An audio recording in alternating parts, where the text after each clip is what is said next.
शहर से कब आए? कल रात ही आया दोस्त। क्या बात है, तुम थोड़ा उदास दिख रहे हो। नहीं नहीं, कुछ नहीं।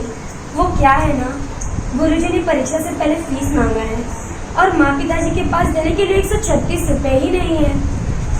क्या? सिर्फ 136 रुपए? इतने में तो रोज हम पिज्जा बर्गर खा जाते हैं, जो तुम्हारी साल भर की फीस है।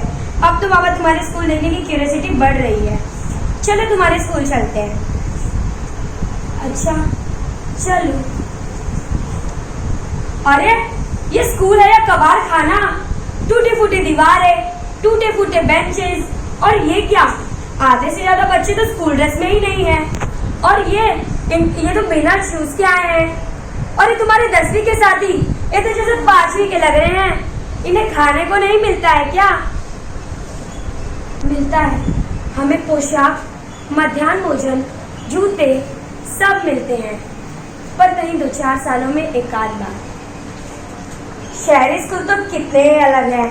वहाँ पे महंगे स्कूल्स, हाई क्वालिटी के टीचर्स, अच्छे ट्यूशन, अच्छे शूज और न जाने क्या क्या। क्या हुआ मित्र, तुम रुक क्यों गए? बोलो, क्या बात है? सुविधाएं तो है, पर समस्या भी कम नहीं। वहाँ की भीड़ भाड़, शोर शराबा, शांति के सुकून का एक पल तक नहीं मिलता हमें। और तुम्हारा तो कितना अच्छा है, तुम आराम से 9 बजे स्कूल आए। हमें सुबह से लेकर रात तक school, tuition, classes, personal tuition, homework, दम लेने तक की भी एक फुर्सत नहीं मिलती है हमें। हाँ मित्र, इसका मतलब समस्या गांव में ही नहीं, शहर में भी है। बस फर्क सिर्फ इतना है कि तुम्हारे पास पढ़ने का साधन है पर समय नहीं। हमारे पास समय है पर साधन नहीं। एक कंप्यूटर कोर्स भी करना हो ना तो 50 किलोमीटर दूर शहर जाना पड़ता है। और कहने के लिए भले हम 9 बजे स्कूल आते हैं, पर उसके पहले हमें हमारे माता पिताजी के साथ खेतों में काम करना पड़ता है। हमारे गाय भैंस को चारा दे के अंत में हमें स्कूल आने मिलता है। और माना हम साधनों से परिपूर्ण हैं, पर हमें बचपन से ही समस्या का सामना करना पड़ता है। और तुम्हारा क्या, तुम भी तो साधनों से परिपूर्ण हो। हाँ मित्र, कहने के लिए हम भी साधनों से परिपूर्ण हैं, पर समस्या का सामना हमें भी बचपन से झेलनी पड़ती है। हमारे माता पिता हमें बचपन में ही बेबी सिटिंग में डाल देते हैं और हम उनके हाई एम्बिशन, हमारे हाई एजुकेशन के लिए बेचारे दिन रात मेहनत करके फीस जमा करते हैं। हम उजाले में तो रहते हैं, पर हमारी आशाएं बुझ जाती है। जब हमें असलियत में माता पिता की जरूरत होती है, वो हमारे साथ नहीं होते, हमारे पास नहीं होते। और स्कूल में भी हमें को दोष दिया जाता है। कहा जाता है कि आजकल के बच्चे छोटी छोटी बात पर आत्महत्या कर रहे हैं।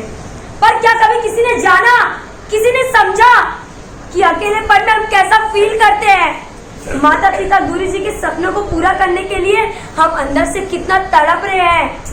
क्या कभी किसी ने सोचा? वह लोग तो बस हमें ही दोष दिया करते हैं। हाँ मित्र, यह समस्या हमारी तुम्हारी नहीं है, गांव शहर में रहने वाले हर बच्चे की है। इस समस्या के निवारण के लिए सरकार को कुछ तो सोचना होगा।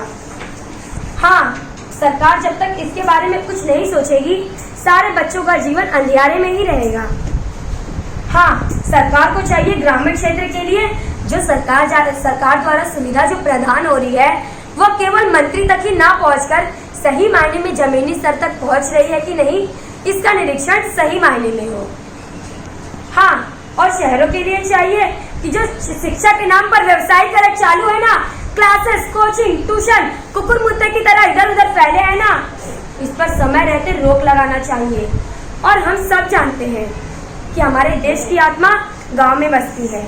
जब गांव का बच्चा बच्चा शिक्षित होगा, तब जाकर गांव का विकास होगा, अंततः पूरे राष्ट्र का विकास होगा। हाँ मित्र, अब गुरुजी बुला रहे हैं, मैं जाता हूँ। पर अंत में हमें यह संकल्पना लेनी चाहिए कि निराशाओं के अंधियारे में आशाओं का दीप जला दो। निराशाओं के अंधियारे में आशाओं का दीप जला दो। कर प्रतिज्ञा तुम है मेरे मित्रों, क्या गांव क्या शहर।